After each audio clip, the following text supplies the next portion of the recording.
Hello दोस्तों, welcome to my YouTube channel. दोस्तों, मैं सोनू सर आपके सामने दोबारा हाजिर हूँ एक नए कंटेंट के साथ में।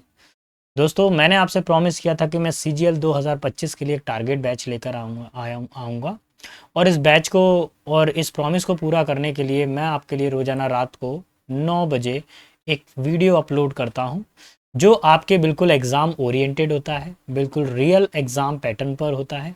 जैसा आपके प्रीवियस ईयर में आया हुआ है सेम वही कंटेंट आपको सामने मैं प्रोवाइड करता हूँ। आज जो मैं डिस्कस करने वाला हूँ मैं 12/09/2024 एग्ज़ाम डेट की, और शिफ्ट रहने वाली है आज सेकेंड। सेट नंबर आज मेरा डिस्कशन होने वाला है 11। अगर आपने अभी तक सेट नंबर 1 से लेकर 10 नहीं देखा है तो आप प्ले लिस्ट पर जाइए। प्लेलिस्ट में आप क्या देखेंगे? आप देखेंगे एसएससी सीजीएल 2025, तो जिस पे 2025 लिखा हुआ है वाला प्लेलिस्ट निकाल कर आप उधर से रिवीजन कर सकते हैं। एक ज़रूरी चीज़, मैं अपने वीडियोस में फालतू इधर उधर की बातें नहीं करता हूँ। मेरा सिर्फ क्वेश्चन होता है और आंसर होता है। पढ़ाने की स्पीड फास्ट रहती है। रीज़न उसका ये है कि एग्जाम में 25 क्वेश्चन करने हैं आपको। 25 क्वेश्चन अगर करने हैं और मैं विद एक्सप्लेनेशन बताऊं, तो अगर मेरी यहाँ पे स्पीड है, मैं कोशिश करता हूँ कि 25 मिनट के अंदर 25 क्वेश्चन एक्सप्लेन हो जाए, 1 मिनट के अंदर एक क्वेश्चन कंप्लीट हो जाए, जिससे आपका समय भी बचे और सिलेक्शन भी हो। तो बिना समय गवाए हम अपने वीडियो को शुरू करते हैं। ये रहा क्वेश्चन नंबर 1।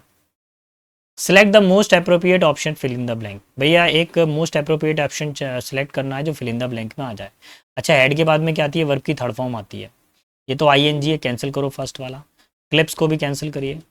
यहाँ पे ये थर्ड फॉर्म है क्लिप्ड, सही है। या फोर्थ फॉर्म आ रही है क्लिपिंग, गलत है। तो मेरा जो फाइनल आंसर होगा ऑप्शन नंबर 4। पहले ऑप्शन से ही आंसर आ गया। He had clipped the clipping into the small clips. उसने क्या किया? क्लिप्ड को स्मॉल क्लिपिंग के क्लिप्स के अंदर रख दिया। नेक्स्ट है हमारे पास में the sentence which that does not have spelling error, यानी ऐसा सेंटेंस जिसमें स्पेलिंग एरर ना हो। द फोकस, ठीक है, फोकस की स्पेलिंग सही है। अरे एग्जीबिशन की स्पेलिंग गलत है बेटा। एग्जीबिशन की स्पेलिंग क्या होती है जल्दी बताइए? EXHIBITION, ये होती है एग्जीबिशन की स्पेलिंग। तो पहला वाला तो हमको ये बताना कि जिसमें कोई स्पेलिंग एरर ना हो, इस पे स्पेलिंग एरर है, ये गलत हो गया। ठीक है। उसके बाद में देखते हैं सेकंड वाला। सेकंड वाले में क्या है? The in saucy sense. Saucy sense का मतलब क्या होता है? इन सॉसी सेंस का मतलब होता है बेपरवाह। Of the rock star considering की स्पेलिंग सही है। The importance of occasion, occasion की स्पेलिंग भी सही है। Came as a shock to the audience who expected stressful, सही है स्पेलिंग। मूवमेंट्स सही है। थर्ड वाले पे देखिए, the artist receive recognition of her empire. देखिए इसमें तो मेरे को कोई एरर नहीं मिला, लेकिन फिर भी मैं जरा चेक कर लूँ कुछ मेरे से गड़बड़ नहीं हो जाए, क्योंकि थोड़ा टफ आ गया है ये। द आर्टिस्ट रिसीव्ड, रिसीव्ड की स्पेलिंग सही है। उसके बाद में क्या दिया हुआ हमारे पास में? रिसीव्ड रिकॉग्निशन फॉर इम्प्रेसिव एटचिंग बुकॉलिक, ये स्पेलिंग थोड़ी सी गलत है। इसका मतलब होता है गांव का वातावरण, और इसकी जो स्पेलिंग जो सही होगी वो होगा ब्यूकॉलिक, ये स्पेलिंग होगी। तो थर्ड वाले में एक स्पेलिंग गलत मिल गई। फोर्थ वाले को देखते हैं। The painting was structured chronologically starting from the cubism and सररियलिज्म, ये गड़बड़ है। सररियलिज्म की स्पेलिंग ये होती है, डबल आर आता है। सररियलिज्म का मतलब होता है बिल्कुल पक्की बात। तो अभी सेकंड वाला ऑप्शन ऐसा है जिसके अंदर सारी स्पेलिंग करेक्ट आ रही है, तो मेरा यही आंसर होने वाला है ऑप्शन नंबर 2। कोई भी एरर नहीं है उसके अंदर। My sister wished me good luck before I went to stage. अब देखिए जो सेंटेंस अंडरलाइन किया गया है उस अंडरलाइन का मीनिंग आपको बताना है। अच्छा, मैं आपको बता दूं, अब जो ये अंडरलाइन किया गया है और ये नीचे जो 4 ऑप्शन बने हुए हैं, ये चारों ऑप्शन आइडियम्स हैं। क्या हैं? ये मुहावरे हैं चारों के चारों। सर अब जो पेपर आ रहा है वो इस तरीके का आ रहा है कि ऑप्शन में ईडियम्स दे रखे हैं 4। पहले क्या होता था? क्वेश्चन में ईडियम होता था और नीचे 4 ऑप्शन होते थे। अब क्या करते हैं? ऑप्शन में ईडियम दे रखा है, तो शुरू हो जाइए। पहला दिया हुआ है told me to break an arm, यानी किसी का क्या करना? बहुत ज्यादा घमंड करना, बहुत ज्यादा फील वेरी प्राउड, अपनी काबिलियत के ऊपर या अपनी चीज़ों के ऊपर बहुत ज़्यादा घमंड करना, feel very proud. Told me break the eyes, मतलब क्या होता है? स्टार्ट स्पीकिंग, बोलने की शुरुआत करना, स्टार्ट स्पीकिंग, यानी चुप्पी तोड़ना, शांति है और फिर बोलना शुरू किया। Told me to sit and on the fence not to take any side, किसी भी पक्ष को ना लेना, एनी साइड, कोई भी पक्ष ना लेना। Told me to break a leg, break a leg का मतलब क्या होता है, इसका मतलब होता है किसी को गुड लक विश करना, है ना। ब्रेक अ लेग का मतलब ये नहीं है कि पैर तोड़ देना, ब्रेक अ लेग का मतलब होता है गुड लक विश करना, यही इसका आंसर है, ऑप्शन नंबर 4। नेक्स्ट है, आपको जो सेंटेंस है एक्टिव वॉइस में आपको कन्वर्ट करना है दिए गए सेंटेंस को। तो पहले इसका पैसिव वॉइस समझ लीजिए, द ड्रग पैडलर ये ऑब्जेक्ट हो गया, वाज आ गया, थर्ड फॉर्म हो गया अरेस्टेड बाय, और द नार्कोटिक्स टीम ये हो गया सब्जेक्ट। यानी कि मेरे पास में पैसिव वॉइस का जो स्ट्रक्चर है वो ये आ रहा है कि वाज वर्ब और फिर आ रहा है वर्ब की थर्ड फॉर्म। जब मैं एक्टिव वॉइस बनाऊंगा तो सीधा किस में कन्वर्ट करूंगा, वर्ब की सेकंड फॉर्म में, ठीक है। एक्टिव वॉइस में वर्ब की सेकंड फॉर्म होती है, पैसिव वॉइस में वाज या वर होता है। तो शुरू हो जाते हैं। यहाँ फर्स्ट फॉर्म आ रही है अरेस्ट, ये गलत है। यहाँ हैज़ आ गया, गलत हो गया। यहाँ वाज, अरे भैया क्वेश्चन में भी वाज और आंसर में भी वाज, गलत हो गया। अरेस्टेड ये है सेकंड फॉर्म।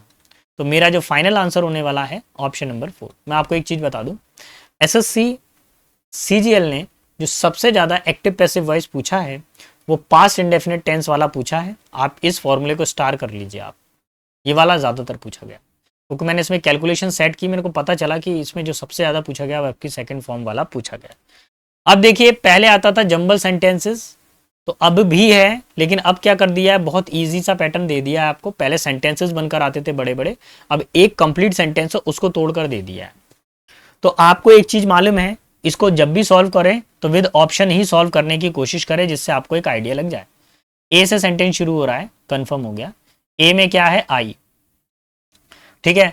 आई हो गया सब्जेक्ट, सब्जेक्ट के बाद में चाहिए मेरे को वर्ब, तो क्या दैट वर्ब है क्या? ए के बाद में बी आ सकता है क्या? नहीं। ए के बाद में बी आ सकता है क्या? नहीं आ सकता। आई द शेफ, आई के बाद में, ए के बाद में तुरंत ही आई के बाद में तुरंत द शेफ आ जाएगा क्या? द शेफ आ जाएगा क्या? नहीं आएगा। ए के बाद में जी आ सकता है, देखते हैं। आई, फिर हो गया हमारे पास में जी, हर्ड मैंने सुना, फिर आ रहा है बी, दैट मैंने सुना, क्या सुना मैंने, अब वो बता रहे हैं। बी के बाद में आएगा सी, द शेफ जो शेफ है, फिर आएगा आई, आई इज गोइंग, देखो शेफ क्या है, सिंगुलर है इसलिए क्या आ रहा है, इज गोइंग, ठीक है। आई हो गया। उसके बाद में डी, गोइंग के साथ में क्या आता है, to work, is going to work, काम करने वाला है, डी हो गया। डी के बाद में आएगा ई, इन, फिर आएगा एफ, एफ कहाँ है, द न्यू, फिर आएगा H, restaurant across the road, ठीक है। मुझे अभी पता चला है कि जो नए शेफ हैं वो दूसरे नए वाले जो हमारे जो शेफ हैं वो नए रेस्टोरेंट पे जाने वाले हैं, अक्रॉस द रोड यानी सड़क के उस पार, ऑप्शन नंबर 4, ठीक है। Many people love to visit enchanting hill, enchanting का मतलब क्या होता है, आकर्षक, क्या होता है, आकर्षक होता है, ठीक है, आपको आकर्षित कर लेगा। टेम्पटिंग, मन के अंदर लालच आ जाएगा, ठीक है। तो रिस्की का मतलब क्या होता है, खतरा, डेंजरस। एल्यूरिंग का मतलब क्या होता है, एल्यूरिंग का मतलब होता है अट्रैक्टिव। इकोइंग का मतलब क्या होता है, आवाज का जो गूंजना होता है, आवाज गूंजती है ना। कूल का मतलब ठंडा, तो यही आंसर होना चाहिए। सिनोनिम आपसे पूछा गया था, एन्चेंटिंग का मतलब आकर्षक होता है और यही आंसर है, ठीक है। बेटा जो मैंने टेलीग्राम चैनल पर जो पीडीएफ शेयर की हुई है मैंने वोकेबलरी की, उसी में से ही ये कंटिन्यू पूछा जा रहा है। और मेरे को हर बार मैं वीडियो में एक ही बात कह रहा हूँ, आप टेलीग्राम चैनल पे जाइए, लिंक को क्लिक करेंगे, लिंक कहाँ मिलेगी, डिस्क्रिप्शन बॉक्स में मिल जाएगी। वहाँ से लिंक को कलेक्ट करके या क्लिक करके आप सीधा कहाँ पहुँचेंगे, टेलीग्राम चैनल पर। टेलीग्राम चैनल पर जब पहुँच जाएंगे तो सीधा ऑप्शन दबाना फाइल्स, आपको मेरे पूरे अभी तक के जितने भी सिनोनिम एंटोनिम्स हैं, वन वर्ड है, इडियम एंड फ्रेजेस है, पूरा डेटा मिल जाएगा फ्री ऑफ कॉस्ट, उसका कोई चार्ज नहीं है, ठीक है। उसी में से ही वोकैब पूछी जा रही है और मैंने ज़्यादा याद नहीं करवाई थी, मैंने मुश्किल से शायद 250 सिनोनिम करवाए थे या 250 एंटोनिम्स याद करवाए थे, उसी में से खेल हो गया था, ठीक है। आगे दिया हुआ क्वेश्चन नंबर 7 क्या बोल रहा है, 7 वाले में भी एक पूरा सेंटेंस मेकिंग है। अब आपको समझना पड़ेगा कि 7 वाले में सेंटेंस मेकिंग को कैसे पूछा, पूरा करना है। क्या नीड से कोई अचानक से नीड से कोई सेंटेंस शुरू हो जाएगा क्या, हेल्पिंग वर्ब से? नहीं, मेन वर्ब से कोई सेंटेंस शुरू नहीं होगा। अच्छा, उसके बाद में चेक करिए क्या डी से द किचन, हाँ द किचन से सेंटेंस शुरू हो सकता है। अच्छा, फिर बी से भी चेक करके देखते हैं, द शेल्फ इन, शेल्फ से सेंटेंस शुरू हो सकता है, द शेल्फ इन हो सकता है आगे की तरफ। कुछ और सेंटेंसेस दिए गए हों, अच्छा पढ़ लें, नीड्स टू बी बदलने की जरूरत है, द शेल्फ इन, अच्छा शेल्फ को बदलने की जरूरत है कहाँ पर, किचन में। अच्छा ऐसा नहीं मिल सकता, the shelf in the kitchen, तो एक बात तो कंफर्म हो गई, बी के बाद में डी आएगा, ये बात तो कंफर्म है। अ पीस ऑफ वुड, एक लकड़ी का टुकड़ा, नीड टू बाय, क्या खरीदना पड़ेगा उसको, नीड टू बाय क्या, नीड, अच्छा रिप्लेस, सो आई विल, अच्छा विल के बाद में तो वर्ब की फर्स्ट फॉर्म आती है, तो एक बात तो कंफर्म है कि एफ के बाद में ई आएगा, तो दो जोड़े हमको मिल गए हैं, बी के बाद में डी मिल गया, एफ के बाद में ई मिल गया, तो ढूंढना चालू करिए कैसा होने वाला है। बी के बाद में डी है और एफ के बाद में ई है, इसको थोड़ा साइड करिए, थर्ड वाले को, सॉरी फोर्थ वाले को और थर्ड वाले को, फर्स्ट वाला देखो, the shelf in the kitchen, फिर आएगा A, needs to be replaced, be के बाद में कौन सी फॉर्म आती है, थर्ड फॉर्म, तो रिप्लेस थर्ड फॉर्म हो गई, तो ए के बाद में कंफर्म क्या होगा, एफ आ गया, सो आई विल, विल के बाद में कौन सी फॉर्म आएगी, वर्ब की फर्स्ट फॉर्म आएगी, ये हो गया, नीड्स टू बाय, फिर लास्ट बचा six, a piece of wood, तो बोला गया है कि जो the shelf in the kitchen, जो किचन की जो शेल्फ है वो क्या हो गई है, उसको बदलने की ज़रूरत है, हो सकता है टूट गई हो, खराब हो गई हो, उसको बदलने की ज़रूरत है, इसलिए अब मुझे लकड़ी की बनी हुई शेल्फ को खरीदना पड़ेगा, मेरा फाइनल आंसर हो जाएगा ऑप्शन नंबर 1। ठीक है, थोड़ा आसान आया है इसके अंदर, लेकिन सेंटेंस थोड़े लॉन्ग दे दिए। The list of subjects to be discussed at the meeting, तो बोला गया है ऐसे सब्जेक्ट, ऐसे विषय जिनको मीटिंग में डिस्कशन किया जाना है, उनको क्या बोला जाता है। पहला वर्ड है हमारे पास में ऑब्जेक्टिव, ऑब्जेक्टिव्स का मतलब होता है उद्देश्य, मिनट्स का मतलब क्या होता है, कार्यवृत्ति, यानी कब कौन सा कार्य कब करना है ये, मेन्यू का मतलब तो पता है एक पूरी लिस्ट होती है, एजेंडा का मतलब होता है कार्य सूची, और यही होता है मीटिंग में जिन बातों को डिस्कशन करना होता है उसको क्या बोला जाता है, एजेंडा, ऑप्शन नंबर 1। क्लियर, अब मैं आगे की तरफ बढ़ूंगा, क्या लिखा हुआ है, शी वाज,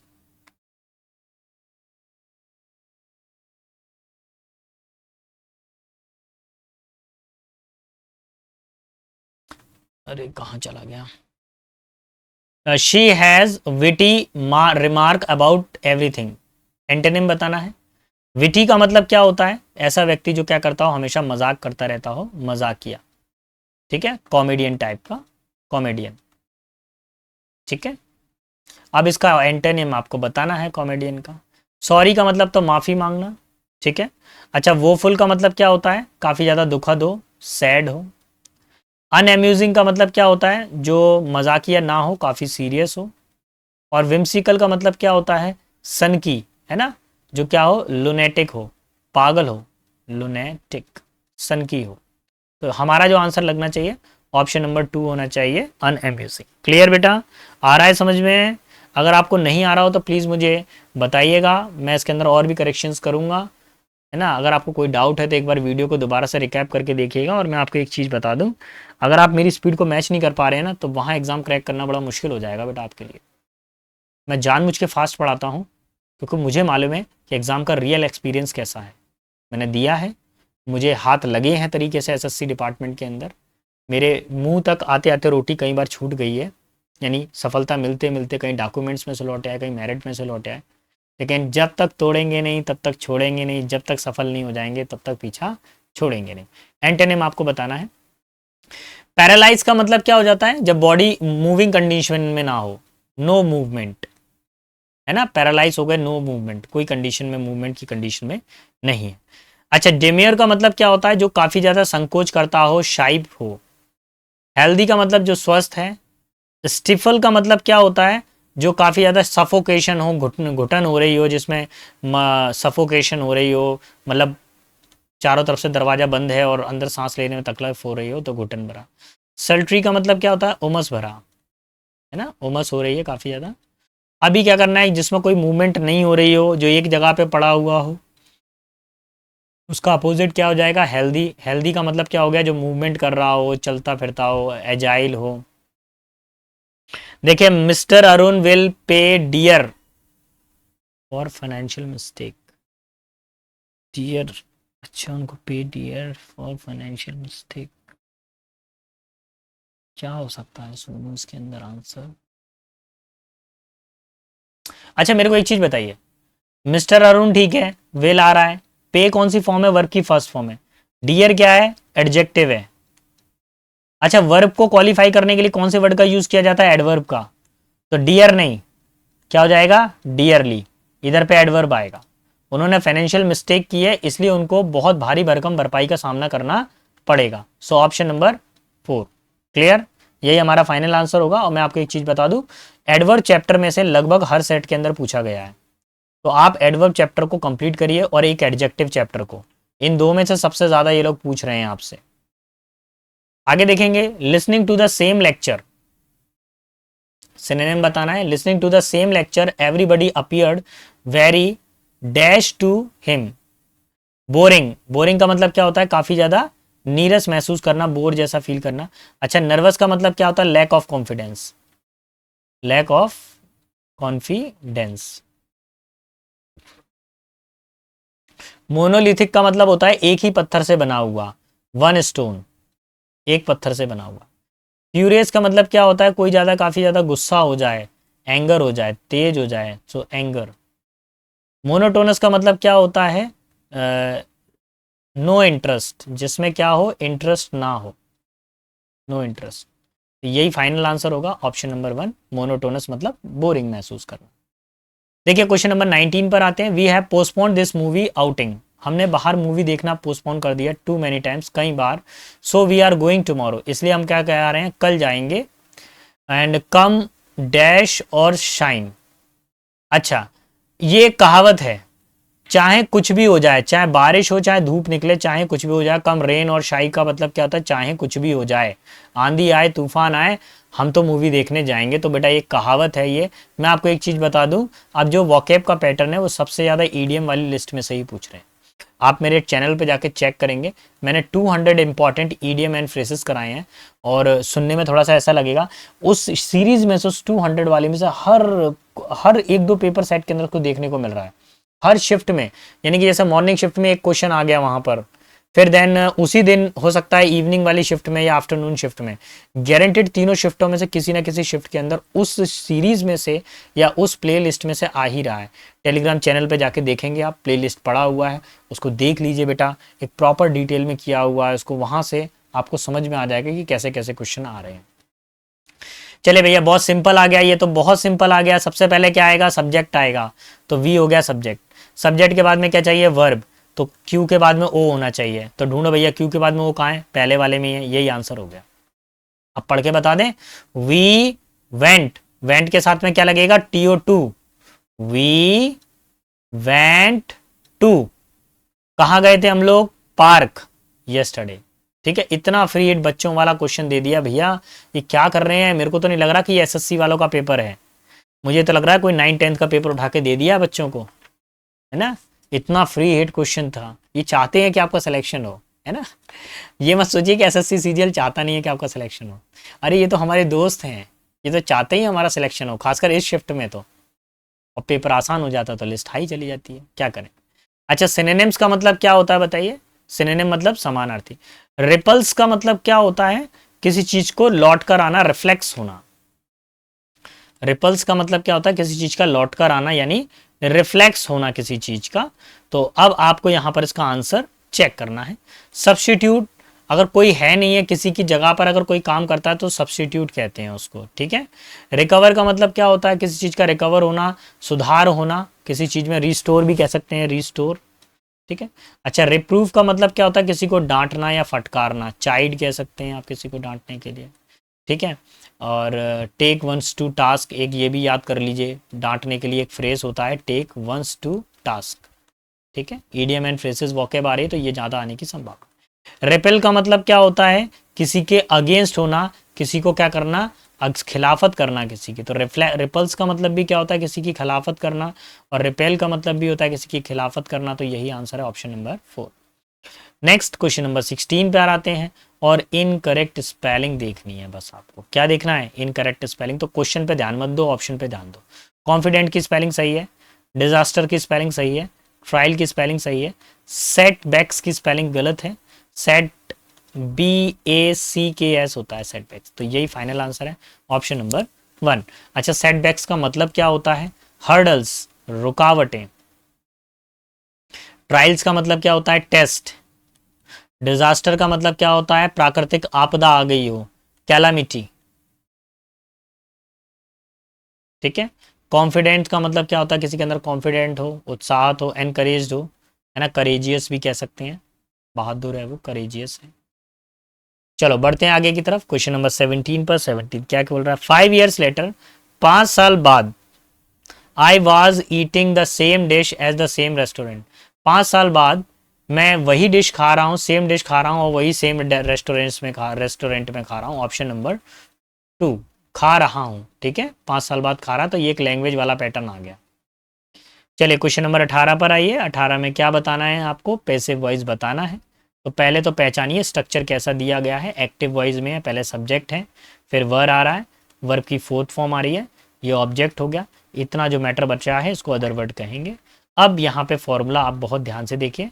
एक्टिव में अगर आपके पास में वाज या वर आ जाए और वर्ब की फोर्थ फॉर्म आ जाए, तो पैसिव वॉइस बनाते समय वाज या वर प्लस बीइंग जोड़ेंगे और बीइंग के बाद में कौन सी फॉर्म आएगी? वर्ब की थर्ड फॉर्म आएगी। ठीक है, तो कैसे सॉल्व करना है? शुरू हो जाइए, ऑप्शंस को चेक करना शुरू करेंगे। पहला ऑप्शन हैज़ बीन आ रहा है, गलत है। दूसरे ऑप्शन में वर आ रहा है, बीइंग आ रहा है और थर्ड फॉर्म आ रही है। यही इसका फाइनल आंसर है, ऑप्शन नंबर 2। बाकी चेक करने की ज़रूरत नहीं है, फिर भी बता देते हैं। हैज़ बीन आ रहा है, गलत है। केवल डिस्कवर्ड आ रहा है, ये गलत है। Option number 2 will be my final answer. Clear? चलो बढ़ता हूँ आगे की तरफ। जंबल सेंटेंसेस आपको बताने हैं, जंबल्ड ऑर्डर आ गया है। तो किससे शुरू होगा? पी है क्या ऑप्शन में? ठीक है, द सन से शुरू होना चाहिए मेरे हिसाब से, तो है ना। पी वाले ऑप्शन से शुरू होना चाहिए। देखिए, द सन, क्या टी और टू आवर प्लानट अचानक से सेंटेंस शुरू हो सकता है क्या? क्यू से नहीं हो सकता। प्रोवाइड्स एक वर्ब है, इससे कोई सेंटेंस शुरू नहीं होगा, तो ओ से भी नहीं होगा। आर सस्टेनिंग, ये आईएनजी वर्ब है, इससे भी नहीं होगा। सेंटेंस शुरू होगा सब्जेक्ट से, सब्जेक्ट में कौन है? सन, द सन। उसके बाद में क्या चाहिए? वर्ब चाहिए। सब्जेक्ट हो गया सन, उसके बाद में चाहिए वर्ब। प्रोवाइड्स एक वर्ब है, तो पी के बाद में ओ आ गया। एसेंशियल एनर्जी, उसके बाद में आएगा क्यू, टू। तो वो देखिए क्या कर रहा है, सूरज क्या करता है? पर्याप्त जो ज़रूरत की है, जो एनर्जी, जिस एनर्जी की ज़रूरत है वो हमको हमारे प्लानट पे देता है। The earth sustaining life and warm, जिससे जीवन के ऊपर, जिससे पृथ्वी के ऊपर क्या है? जीवन और गर्माहट या गर्मी बनी रहती है। Option number 2। क्लियर? क्वेश्चन 20 पर आइए। 20 क्या कह रहा है? The employees were comfortable with me. Employees क्या है? मेरे साथ में कंफर्टेबल है। And they talked about their problems, और उन्होंने अपनी प्रॉब्लम्स के बारे में बात करते हैं। Since I has work there as a manager. अरे कितना सिंपल पूछ लिया है भैया। आई के साथ हैज़ आएगा क्या? हैव आएगा। ये क्या कर रहे हैं एसएससी वाले, पता नहीं क्या किया इस सेट के अंदर। तो इतना सिंपल सिंपल सारा क्वेश्चन डाल दिए हैं इन्होंने, तो मेरे को तो डाइजेस्ट नहीं हो रहा है यार ये इतना सिंपल। चलो ठीक है, आया है तो जिनका आया हो गुड लक भैया। इसी पेपर सेट की वजह से मेरे को लग रहा है लेवल बढ़ गया होगा, सबने आंसर टिक कर दिया होगा और कट ऑफ बढ़ गया। People often say that the star governs their faith. लोग अक्सर कहते हैं कि जो तारे होते हैं उनके भाग्य को बताते हैं। But they forget the fact, लेकिन वह भूल जाते हैं इस बात को। सक्सेस और failure is a result of one's own. सफलता और असफलता किस पर डिपेंड करती है? हमारे कर्म पर डिपेंड करती है, हमारे कर्मों के ऊपर। तो एक्शंस का मतलब क्या होता है? कर्म व्यक्ति के। इंसिडेंट्स का मतलब क्या होते हैं? संयोग होते हैं, तो ये नहीं होगा। पावर ताकत पे निर्भर नहीं करेगी। केस मतलब कोई केस चल रहा हो, कारक पे निर्भर नहीं करेगी। वी शो शेफ, जो हम बोते हैं वी कैन रीप ग्रेन। जब हम क्या करेंगे? बीज को बोएंगे तभी हम क्या करेंगे? फसल को पाएंगे। And the result of the और consequences of an action depends on what one does and to the extent dash. देखिए, कभी भी परिणाम और रिजल्ट और परिणाम जो हैं वो किस पे डिपेंड करते हैं? कि जैसा आप कर्म करते हैं वैसे ही आपको फल मिलता है। तो देखिए किस पे डिपेंड करते हैं, ही हैव नहीं होता, ही क्रिएट्स नहीं होगा, ही पुट्स नहीं होगा, ही डज। जैसा वो काम करता है वैसा उसका परिणाम मिलता है। इफ़ वी वर्क हार्ड, यदि हम मेहनत करते हैं, we succeed only to the extent, हम सफल हो ही जाते हैं एट दैट वी वर्क, जब हम काम करते हैं। People who thinks that the law of Karma is, लोग जो मानते हैं law of Karma is dash may feel that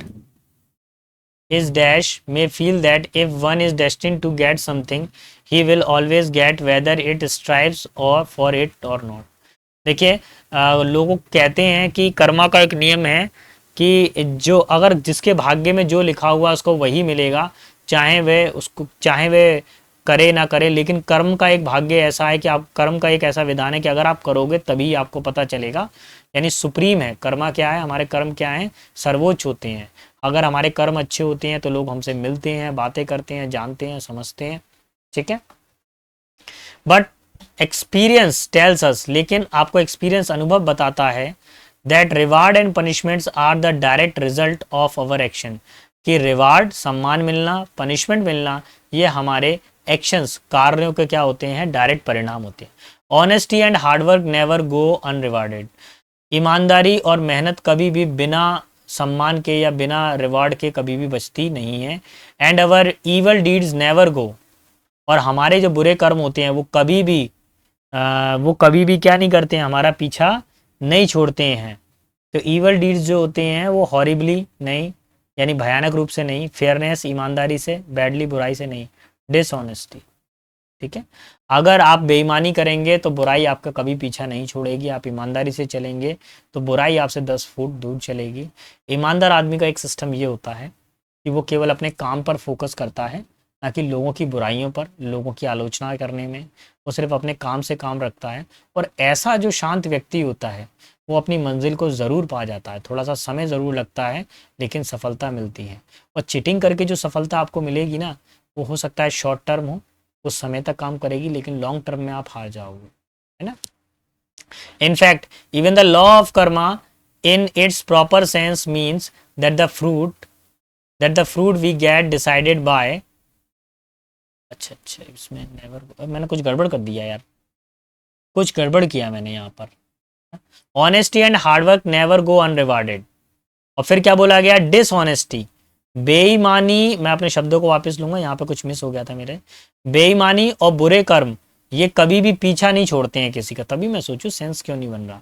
जो बुरे कर्म होते हैं उनका कहीं ना कहीं पे हमको परिणाम भोगना ही पड़ता है। तो व्हील का मतलब क्या होता है, किसी को नीचे दिखाना, नीच व्यक्ति, तो ये नहीं होगा।